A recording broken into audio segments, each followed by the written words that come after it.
आदाब, मैं फारूक खान, संपादक इकरा पत्रिका, थार न्यूज़ इकरा पत्रिका के इस चैनल में आपका स्वागत है, आपका इस्तकबाल है। आज का जो एपिसोड है, हम राजधानी जयपुर में एमआईएम का जो ऑफिस है, जो असदुद्दीन ओवैसी हैदराबाद के सांसद हैं, उनकी पार्टी एआईएमआईएम के ऑफिस के अंदर आज उन्होंने एक प्रेस कॉन्फ्रेंस की है और हम उसी संदर्भ में इनसे बात करेंगे। कल असदुद्दीन ओवैसी हैं, वो जयपुर दौरे पर आ रहे हैं। जयपुर का जो ऐतिहासिक मैदान है, रामलीला मैदान, उसके अंदर कल शाम को उनकी मीटिंग है, एक सभा है और उसी के संदर्भ में आज इन्होंने एक प्रेस कॉन्फ्रेंस आयोजित की अपने दफ्तर में।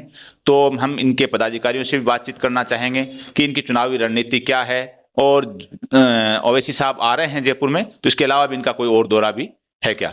जी जमील साहब, जो कन्वीनर हैं राजस्थान प्रदेश के एमआईएम के, जो जमील साहब, आप बताइए कि कल का आपका प्रोग्राम है, आपकी जो सभा हो रही है रामलीला मैदान में, तो ये सभा कितनी बजे है और इसमें जयपुर से बाहर से कितने लोगों की आने की संभावना है?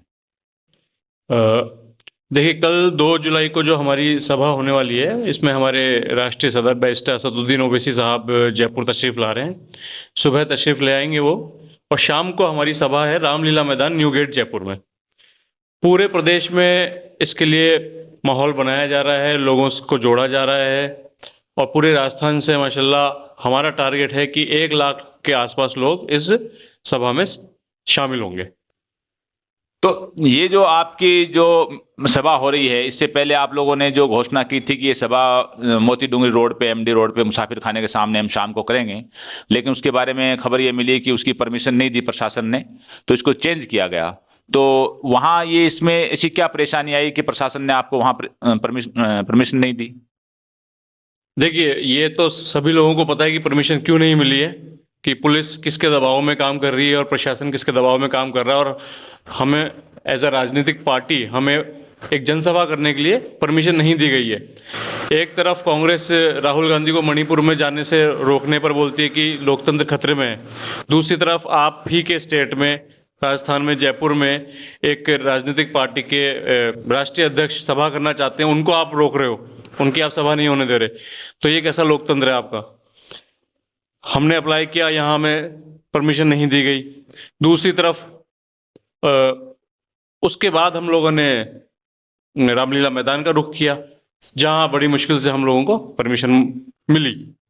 जी जावेद साहब, एडवोकेट जावेद साहब, जो एमआईएम की जो कोर कमेटी है स्टेट की, उसके मेंबर भी हैं और प्रदेश के प्रवक्ता भी हैं। जी जावेद साहब, आप लोगों की कल बड़ी सभा है, इससे पहले भी आपके सीकर जिले में, झुंझुनू में, नागौर जिले में, बाड़मेर में, जोधपुर में, भरतपुर, अलवर जिले में, टोंक में, यहाँ ओवैसी साहब आए हैं, दौरे हुए हैं, उनकी सभाएं और छोटी बड़ी मीटिंग हुई हैं। तो आपका राजस्थान को लेकर के क्या टारगेट है? कितनी सीटों पर आपने पूरा फोकस कर लिया चुनाव लड़ने का, और वो कौन कौन से जिले की हैं, कुछ अगर बता सके तो। सर देखिए, जैसा कि हमारे प्रदेश कर्मी जमील खान साहब ने बताया, हम लोग तकरीबन 30 से 40 सीटों पे इलेक्शन लड़ेंगे। अभी हम लोग राजस्थान के अंदर तकरीबन हमने इसमें इस वक्त ये मान के चलिए कि हमारी 11 से 12 जिलों की कार्यकारिणियां बन चुकी हैं। हमने डिक्लेरेशन के तौर पे 3 जिलों को डिक्लेयर किया। अभी ओवैसी साहब की सभा थी, जस्ट सभा के बाद हम लोग 7 से 8 जिलों की कार्यकारिणी डिक्लेयर करेंगे। अगर हमारी विधानसभाओं की बात की जाए, हमारी कोर कमेटियों की, तो तकरीबन हमारी विधानसभा की कोर कमेटियों में हम लोग तकरीबन 18 से 19 कमेटियां हम लोग अभी गठित कर चुके हैं। 10 से 12 कमेटियां हमारी चल रही हैं, कंटिन्यू बातचीत चल रही है। और इलेक्शन की बात यह है फारूक साहब कि हम लोग बड़ी शिद्दत के साथ इलेक्शन लड़ेंगे 2023 का, और इंशाल्लाह हमें पूरी उम्मीद है कि 8 से 10 सीटों पे हमें इंशाल्लाह कामयाबी मिलेगी। तो क्या आप जो और पार्टियां हैं जो भी पॉलिटिकल मैदान में हैं, कांग्रेस और बीजेपी को छोड़ करके, क्या किसी पार्टी से या पार्टियों से आपका कोई गठबंधन की कोई चर्चा चल रही है राजस्थान में? देखिए, हम गठबंधन के खिलाफ नहीं है, बट ये डिसीजन हमारे राष्ट्रीय अध्यक्ष बैरिस्टर असदुद्दीन ओवैसी साहब का रहेगा। इंशाल्लाह वो भी गठबंधन के खिलाफ नहीं है। अगर कोई भी पार्टी, मान लीजिए कांग्रेस और बीजेपी को छोड़कर, इवन दो आरएलपी है या इसके अलावा और कोई भी पार्टी है, अगर वो इस तरह का हमारे से मिलते हैं, हमारे अध्यक्ष जी से मुलाकात करते हैं, हम लोगों से राब्ता करते हैं, तो इंशाल्लाह इस पर विचार किया जाएगा। कोई बुरी चीज़ नहीं है। अच्छा जी, इमरान साहब, ये भी इनकी स्टेट कोर कमेटी है एमआईएम की, उसके मेंबर हैं। इमरान साहब, आप भरतपुर जिले से हैं शायद? नहीं, मैं अलवर जिले से। अलवर जिले से हैं। कौन सी विधानसभा लगती है आपकी? तिजारा विधानसभा। तिजारा से। तो आपके क्षेत्र में जहां अलवर और भरतपुर का इलाका है, वो एक तरह का, वहां कई एमएलए भी हैं, पहले पूर्व एमएलए भी रहे हैं, तो वहां अलवर और भरतपुर के इलाके में कौन कौन सी सीट हैं जो आपने चिन्हित की हैं जहां से आप चुनाव लड़ने का इरादा रख रहे हैं आपकी पार्टी? देखो, अभी हमारे अलवर और भरतपुर में पूरे जिले में हम पूरी मजबूती से मेहनत कर रहे हैं और वहाँ पे हम लोगों को जोड़ रहे हैं पार्टी से। माशाल्लाह लोग जुड़ रहे हैं और मजबूत हो रही है हमारी पार्टी दोनों जिलों में, इंक्लूड दोनों नहीं, आप पूरे राजस्थान में जिन जिलों में हम काम कर रहे हैं मजबूत हो रही है माशाल्लाह। तो अभी ऐसा कुछ नहीं है कि जिले में से कौन कौन सी सीट पर लड़नी है, ये जरूर है कि अलवर और भरतपुर से इंशाल्लाह हमारी पार्टी इलेक्शन लड़ेगी। अच्छा, आपके जो भरतपुर के अंदर जो घाटमिका के अंदर जो मामला हुआ, 2 नौजवानों को दर्दनाक उनको जला करके मारा गया, तो आपकी पार्टी के राष्ट्रीय अध्यक्ष भी वहां उनके पड़ोस में मीटिंग भी हुई, वो गए भी लोग। कांग्रेस सरकार ने राजस्थान के ऐसा कोई खास मुआवजा भी नहीं दिया और जहां तक खबर है कोई गवर्नमेंट जॉब भी उनको, उनके परिजनों को नहीं दिया। और साथ में जो अभी कुछ दिनों पहले जो आपके अलवर जिले में बहादुरपुर जो पहाड़ी मस्जिद है, जो राजा हसन खां मेवाती साहब के जो पीरो मुर्शिद की, शेख जमाल साहब की खानका और मस्जिद है, उसमें आगजनी कर दी गई, तोड़ फोड़, गेट वगैरह तोड़ दिए पहाड़ पे। तो ये जो हालात खराब हो रहे हैं उस इलाके में, तो उनको लेकर के आपकी पार्टी है वो क्या एक्शन ले रही है? क्योंकि कांग्रेस है वो भी इस मामले में कोई खास तवज्जो नहीं दे रही है, इन चीज़ों को नहीं बोल रही है। ये हमारी पार्टी जो है इन मुद्दों को, जो ये कांग्रेस हो या बीजेपी, जो ये हरकतें जो हो रही हैं, जो ये काम हो रहे हैं, इनके लिए हमारे प्रदेश अध्यक्ष जमील साहब उनको पूरी संज्ञान में ले रहे हैं और उनसे हम जाके मिले भी हैं और उस मुद्दे को मजबूती से उठा रहे हैं। हम उन मुद्दे को मजबूती से उठा रहे हैं, करना ना करना सरकार की जिम्मेदारी है। ये ज़रूर है कि सरकार उसमें भेदभाव ज़रूर कर रही है जो नहीं करना चाहिए उसको। सरकार भेदभाव कर रही है और एज ए सीधी साफ बात यह है कि एज ए मुस्लिम होने के नाते, मुसलमानों के मुद्दे होने के नाते सरकार भेदभाव कर रही है। चाहे कहने को सरकार अपने आप में सेकुलर बनती हो, गांधीवादियों की सरकार हो, लेकिन भेदभाव है वो बिल्कुल सामने है। हमारे बीच में जो MIM की स्टेट कमेटी के एक दूसरे साथी हैं, जो एडवोकेट कासिम जुबैरी साहब, जो टोंक से हैं, और कुछ दिनों पहले इनको पुलिस प्रशासन की तरफ से जो भी है फर्जी मुकदमाबाजी में इनको परेशान भी किया गया था। जी जुबैरी साहब, आपका इस्तकबाल है। पहले तो आपको जो परेशान किया गया तो वो क्या मामला था, अगर आप 1 मिनट में अगर बताना चाहें तो? देखिए फारूक साहब, मामला सिर्फ एक पारिवारिक प्रॉपर्टी विवाद को लेकर मामला था, लेकिन ये परेशानी शुरू होती है असदुद्दीन ओवैसी साहब के टोंक दौरे से लेकर। क्योंकि हमारे जो अभी हालिया विधायक हैं सचिन पायलट साहब, और जो वहाँ का नगर परिषद है और जो वहाँ का लोकल प्रशासन है, वो तभी से लेकर मेरे और हमारी पार्टी के पीछे पड़ा हुआ है। वहाँ पे जब हम लोगों ने असदुद्दीन ओवैसी साहब के इस्तकबाल के लिए बोर्ड लगाए या बैनर लगाए, तो उसके लिए भी मुझे नोटिस दे दिया गया था पुलिस नगर परिषद द्वारा। और ये एक पारिवारिक मामला था जिसको लेकर इतनी मुस्तैदी से काम होता है कि 13 तारीख को मेरे द्वारा एक परिवार दर्ज किया जाता है कि मुझे परेशान किया जा रहा, लेकिन पुलिस मेरे परिवार की जगह FIR 15 तारीख को सामने वाली पार्टी की दर्ज कर लेती है। कुल मिलाकर एक तरीके की घबराहट या जो राजनीतिक बदलाव या राजनीतिक पीड़ा है वो इस मामले के अंदर साफ देखी गई, और ये पूरी तरीके से मामला एक झूठा मामला है। एक जो पारिवारिक व्यक्तिगत मामला था जिसको इस अंदाज में सियासी तौर पे हाईलाइट किया गया, क्योंकि जाहिर सी बात जैसा ये बता रहे हैं कि वहाँ ओवैसी साहब की मीटिंग भी हुई थी और इन लोगों का वहाँ से चुनाव लड़ने का इरादा भी है, बड़ी तैयारी भी कर रहे हैं 2-3 साल से। तो ये एक टारगेट बना करके इनको किया गया। तो जुबैरी साहब, आप वक्त के मामलों को भी जानते हैं बारीकी से, और आपके बगल में ऑफिस के जो नवाब कल्लन साहब का एक बड़ा रकबा है जो सरकार इसको बेचान वगैरह कर रही है, और उसी से आगे 3 किलोमीटर पर अगर MI रोड पर जाते हैं तो घाटपेट पे कप्तान फैज मोहम्मद साहब के नाम से एक बड़ी जायदाद है, करीब 9 बीघा, और वो जायदाद है उसके एक बड़े हिस्से पे जो आदर्श नगर के विधायक हैं रफ़ीक खान, उनके ननिहाल को भी एक तरह का मैं कह रहा हूँ कब्जा है कि 50 साल पहले कोई लीज का कोई प्रावधान नहीं था, उसमें दे रखा है कुछ हज़ार रुपए में। तो आप इन जायदादों के बारे में, क्योंकि नवाब कल्लन के बाग से घाटगेट फैज मोहम्मद के बीच में रामलीला मैदान पड़ता है जहां आपकी बड़ी सभा है, क्या इन दोनों जायदाद के मुद्दे भी कल की आपकी सभा में कोई आएंगे कि एक बड़ी बीघाओं की बीघा जायदाद है जो मुस्लिम कम्युनिटी की है, वक्फ बोर्ड की है, जो एक तरह की खुर्द-बुर्द हो रही है? देखिए फारूक साहब, आपका बहुत अच्छा सवाल है। मैं सबसे पहले तो आपको शुक्रिया अदा करूंगा कि आपने इस मामले में सवाल पूछा।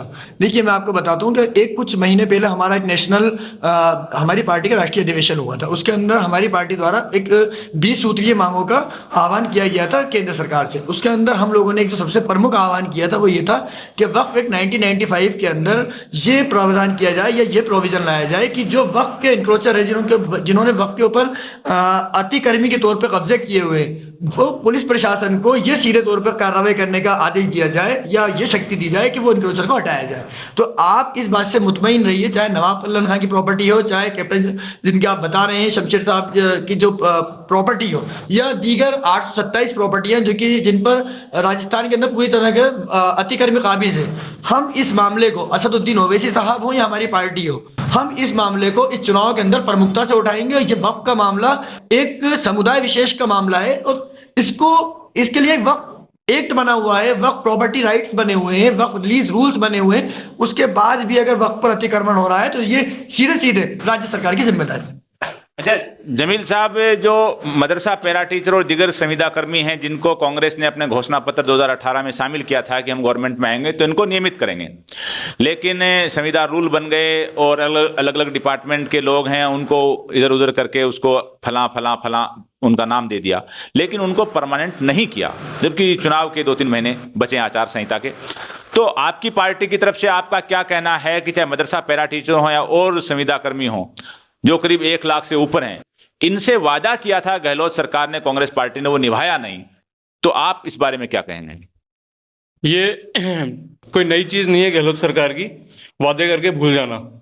ये वादे जो इन्होंने गहलोत सरकार ने किए थे, हमारी पार्टी की तरफ से गहलोत सरकार से, मुख्यमंत्री जी से आज फिर आपके माध्यम से दरख्वास्त करते हैं कि इनको अपने वादों को पूरा करें और इनको जल्द से जल्द परमानेंट किया जाए।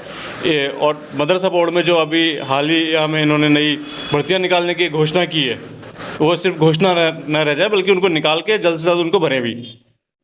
जावेद साहब, जो सरकार रियायती दर पे ज़मीनें देती है और इस सरकार ने भी खूब दिए, अलग अलग समाजों के नाम से बोर्ड भी बने हैं, ज़मीनें भी दी हैं, लेकिन ये बिल्कुल स्पष्ट है कि मुस्लिम समाज के नाम पे रियायती दर पे ज़मीनें कोई इक्की दुक्की दे दी हो, अलग बात है, न के बराबर दी हैं।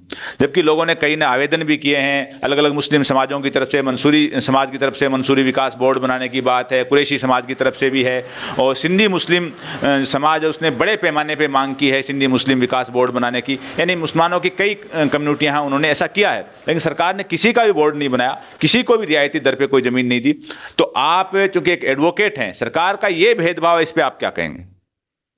देखिए फारूक साहब, मैंने पहले हमेशा कहा है कि सरकार एक दोहरी नीति पे काम करती है। मुसलमान अपना 99.9% वोट कांग्रेस को दे रहा है, सेकुलर पार्टी राजस्थान में है।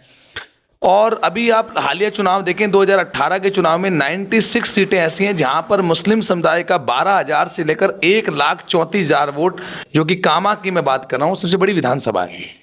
हम अपना वोट देते हैं, सरकार बनाते हैं, लेकिन जैसे ही सरकार बनती है तो मुस्लिम्स को सिरे से नकार दिया जाता है। अभी 8 एमएलए कांग्रेस सरकार में जीते, वाजिद अली साहब नगर से शामिल हुए, अभी 9 एमएलए हैं। मुझे बताइए कांग्रेस सरकार ने उनको कौन सा बड़ा मंत्रालय दिया?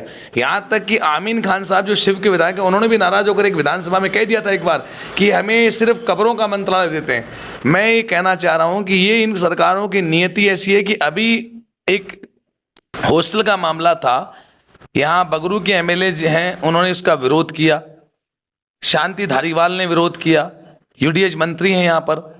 मतलब कांग्रेस गवर्नमेंट, चाहे आप किसी भी जगह देख लीजिए, अभी आपने कहा सिंधी विकास बोर्ड की बात कर रहे हैं आप, हम जब तक मुत्तहिद नहीं होंगे, एक नहीं होंगे, अपना एक टारगेट करते हुए हम अपना एक नेता किसी को नहीं मानेंगे पूरे हिंदुस्तान भर में, राजस्थान की बात छोड़िए, तब तक इस देश के मुसलमान का कुछ नहीं हो सकता। मेरा व्यक्तिगत तौर पर मानना है।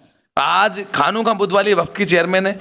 मैं आपको बताऊं, पीली बंगा से मेरे पास कई बार फोन आते हैं। नहीं, आपके फतेहपुर में भी किसी कॉलेज को जमीन देने का मामला है, सीकर में भी, ये सीकर जिले का।